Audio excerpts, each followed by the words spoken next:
Hey guys, I bought this Walther PP on Gunbroker this weekend, and the price was just too good to be true. You might want to come check it out with me.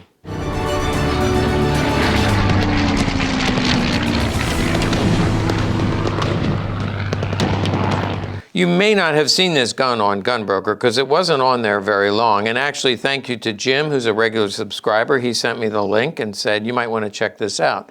So the pictures look like this. It's a Walther PP, has the tin. This is definitely an original box. The gun itself, waffen-proof, has some wear on it. Kind of dulled here, some patina. This is all correct. It's correctly numbered, and it is in the serial range to be waffen-proof. So in other words, in this serial range, there's a whole group of waffen-proof guns that were issued to the military. That's also a red flag that I'll mention a little bit later. Also, the pink interior. By this serial number, this is mid-war. They usually would have an orange color, yellow or orange. This is pink, so that was another red flag. But the price, the buy it now price was $1,800. Well, if you collect these, $1,800 buy it now is way too cheap. So I thought, well, what the heck, I might as well buy it because this by itself, we sell waffen-proof PPs in this condition for about $1,850. The last 2 or 3 we sold, we priced them at $1,850. They sold right away. So I knew all the money was in this gun, and that's all I really cared about, but it did come with this box. Now, from the pictures, you look at it and decide for yourself. You put yourself in my shoes. This box obviously looks original. If you've seen, well, here's one I'm going to compare it to. This one is much nicer, but there's a PP, much nicer box. Everything looks good, but the green label looks off. And of course, if you're just buying it from this picture, you don't have anything to compare it to, and especially if the pictures are not that good. And by the way, so it's numbered to the gun, and that's a matching number to the gun. Those of you who collect Walthers or any kind of collectible gun, if you have the original box, that adds quite a lot of value. And if it's the original box that's numbered to the gun, like this one is, it goes from $1,850 to more like $3,500 to $4,000. So it was certainly worth a lot more than the buy it now price. So I'm glad I grabbed it, and I probably will keep them together and just offer them to, I'll offer it privately because I don't want somebody to sell it to somebody else as all correct. But let's go back to the box. If you look at the font, first of all, this looks a lot more pixelated or blurry. This is a lot sharper. If we just look at the Walther banner, we can see the difference. This is a lot sharper. This is a little bit blurry. This is definitely blurry. The color's just a little bit off, but that could fade. If, let's say somebody set it in the windowsill and it sat in the sun, it would fade. But look at the number itself. You can see the font on the number. This font is much larger. This is correct.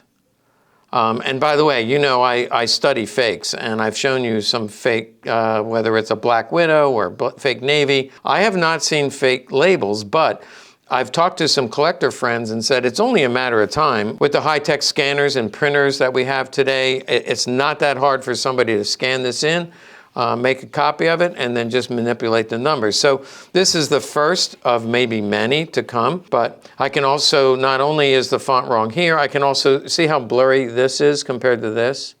So this was replicated, this was replicated, and then this number was manipulated so that it matches the gun. So now if I were selling this gun, I'd be talking about, again, $3,500 to $4,000 instead of $1,850 for this, which is about what I paid with postage. I paid about $1,850. So I break even with that. The manual, which is dated on the back, that's 1940. This is, and that's fine because they were still using up the older manuals. But the manual is usually dated on the back, in fact, too, so February of 1940. I think this gun is from 1942, probably late 42.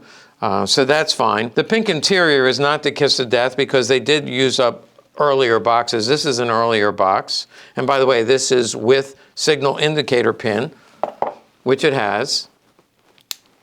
There's the signal indicator pin. So it is with signal indicator pin.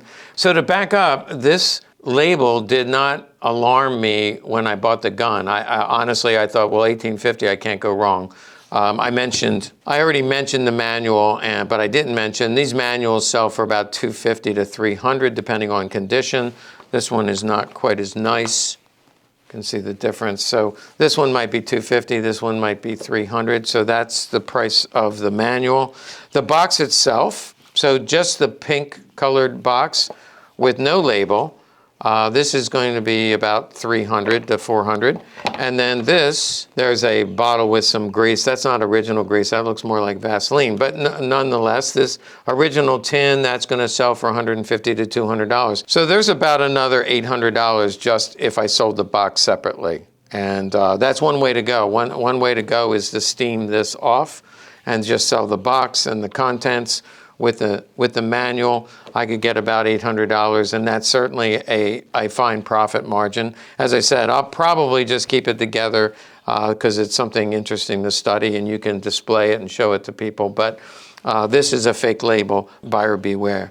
But I mentioned this did not throw me off, but what threw me off was the gun in the original box. Those of you who have boxed guns, you know they're almost always mint.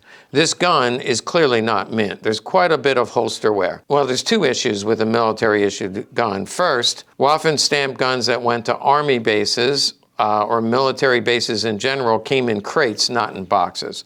So that threw me off. I have had one Luftwaffe issue PP that I think came with an original box. And I've actually done a video on that. And that one, the Luftwaffe, they only ordered maybe 10 to 20 for the pilots. And so it's feasible that they would issue it in a box. But most times, as you can see from this picture, these guns were stacked into crates and issued to military base where they gave them out 100 at a time. So a boxed military gun would be highly suspect. And then with this much wear, this much patina, wear here. How in the world does it have holster wear? Remember, these are sent to soldiers, not to collectors, and the soldier doesn't want to carry this box around in their duffel bag. They throw away the box, if it even came in a box, and then they pull this out of the crate and stick it in a holster. So I was suspicious of the condition. It should be a mint gun.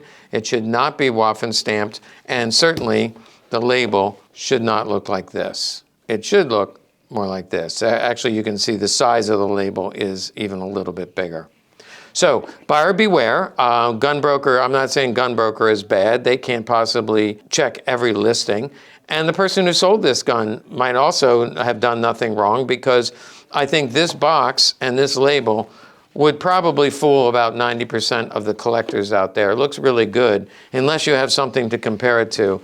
And not too many people have a closet full of these. Okay, now just as a bonus, that's the end of that presentation, but this is a bonus that you didn't even have to pay for.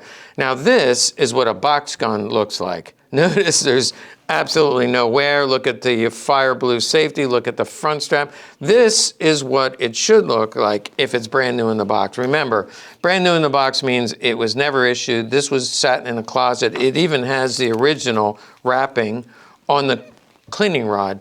So who in the world would be issued a gun, use the gun, and keep this original piece of paper? So this is all original. This is the original tin, much like the one in the other box. Here you see the Walther banner. That's for cleaning the bore. There's a dummy round, and there's a Walther rag to wipe it down.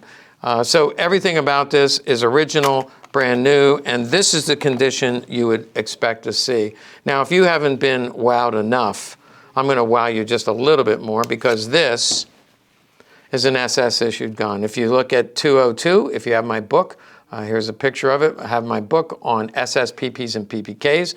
You know that the slide should be numbered in the 202, 202,000 serial range. That's in the SS block. When we take out the magazine and the spare magazine, you can actually see two matching magazines, number 1 and number 2, and that matches the font and the serial number on the slide. Now, for those of you who say, I'm going to find out how much that is, don't even ask. This comes from my safe. I got it a long time ago and plan to hold on to it for a lot longer.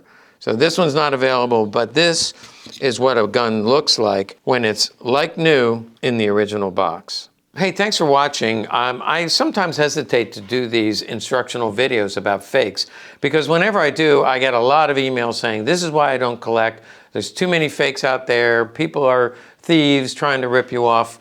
A gunbroker dealer sold this to me at a very fair price. In fact, obviously, I can make money at it. He wasn't out to hurt anybody. Gunbroker's not out to hurt anybody. Don't be discouraged. Always work with and through reputable dealers like Legacy Collectibles. We're not the only ones out there. There are other people out there, and we stand behind our products. So even though we might say we have a 5-day inspection, if you approve the gun and you say, yeah, this gun is fine, and then you later find out that that label was faked, we give you your money back. I don't care if it's a year, 2, 5 years later, we're gonna give you your money back. Now, the truth is, it's probably worth a lot more than what I paid, so this is not one I would be sending back anyway. So my thought for the day is don't be discouraged. Get a good education, watch the videos, learn as much as you can about this hobby, and then go out and enjoy it.